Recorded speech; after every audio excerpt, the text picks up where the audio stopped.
Sa video ito ay tuturo ko sa inyo kung paano mag-request for resetting of members' virtual Pag-ibig account password. So sa mga hindi na matandaan ang security question or hindi na alam ang sagot sa security question, para po ito sa inyo. So bago po tayo mag-umpisa, basahin ko lang po ang comment ni Leyan Mipalima sa video ng How to Reset or Recover Password in Pag-ibig Account Online. So ang sabi niya po dito, paano if nalimutan na rin yung security question? Then ang sabi naman ni Jupiter Monderondo, paano kung nakalimutan ang sagot sa security question? So yan po yung mga katanungan nila guys. So para po makapag-request tayo for resetting, punta po tayo sa Google. Search po natin www.pagibigfund.gov.ph. Ito po. Then sunod, pindutin ang box na maliit katabi ng I have read about the data privacy statement as well as the Pag-ibig Fund privacy policy.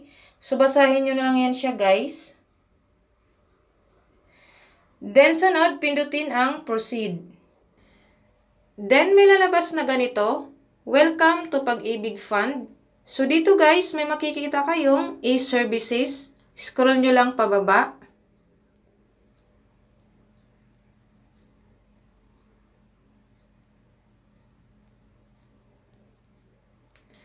Din dito sa baba, may makikita kayong quick links. Sunod, pindutin ang downloadable forms.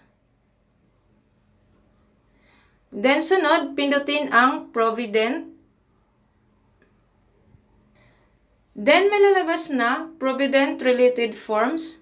So dito guys, may makikita kayong document title, document number, link.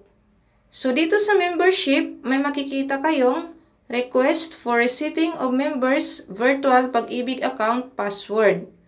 Sunod, pindutin po ito. Then may lalabas na ganito, request for resetting of members' virtual Pag-ibig account password. So para po ma-save natin to guys, pindutin nyo lang po ito. Then may lalabas na save to drive. So makikita nyo po dito yung document title, account. So kung saang account po siya masisave. Then yung folder. Sunod, pindutin ang save.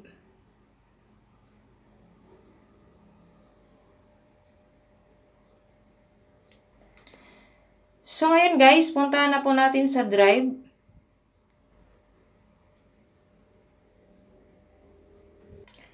So ayan na siya guys, PDF, request resetting virtual account. So ngayon guys, open na po natin. So ito na yun siya guys. So ang susunod yung gagawin ay ipa-photocopy, then fill upan nyo na po. So makikita nyo po dito sa instructions, this form shall be accomplished in 2 copies, print in black or capital letters, submit the duly accomplished from together with photocopy of 1 valid ID to any Pag-ibig Fund branch.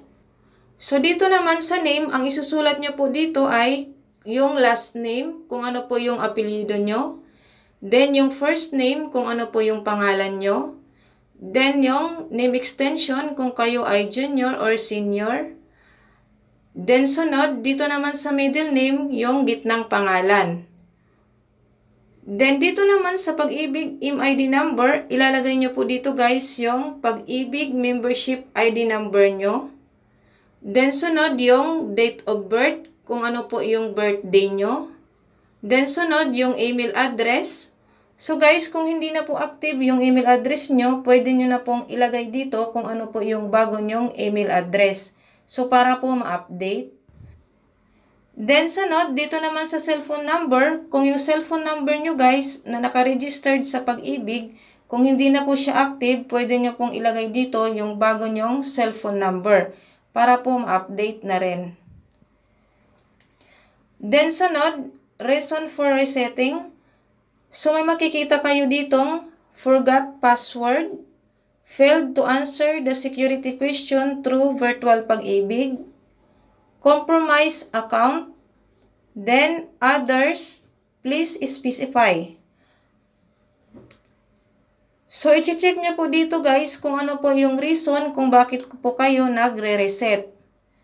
So, ang i-check nyo po dito is forgot password, tsaka failed to answer the security question through virtual pag-ibig. So, i-check nyo po dito guys yung dalawang box. Then, kung mayroon naman kayong ibang reason kung bakit kayo magre-reset, ilalagay nyo po dito sa please specify.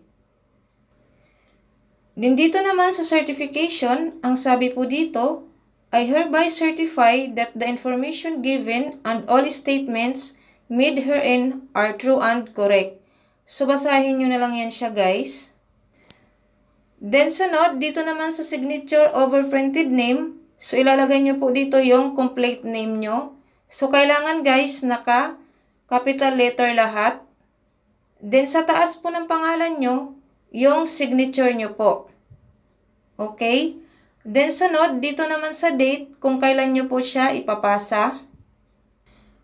So, take note guys, pag nag-fill up kayo, dapat po naka-capital letter lahat. Okay? Then, sunod, dito naman sa baba, ito po yung pangalawang form guys. So, kung ano po yung nilagay nyo doon sa taas, kopyahin nyo lang dito sa baba. Then, pagkatapos nyo pang fill upan yung 2 copies, magpa-photocopy po kayo ng 1 valid ID nyo. Then, pag okay na, pag kompleto na po lahat, pwede na po kayong pumunta sa Pag-ibig Fund branch na malapit po sa inyo. So, ito guys, hindi ko pa po na-try mag-process. Kung sino po ang makapag-process at successful, paki-comment lang po sa comment section kung ano po yung susunod na gagawin after ipasa ang form sa Pag-ibig branch.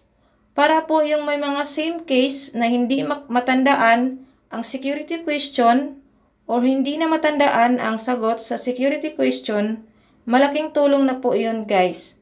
Okay? So, ginawa ko lang po itong video na to guys para po may pakita or ituro yung first step kung paano mag-request for resetting of members' virtual Pag-ibig account password. So, yung iba kasi guys, nakalimutan na po yung security question or nakalimutan na po yung sagot sa security question. So, i-comment nyo na lang po sa comment section guys kung ano po yung second step na gagawin para din po makatulong po sa iba na may same na case din po. Okay?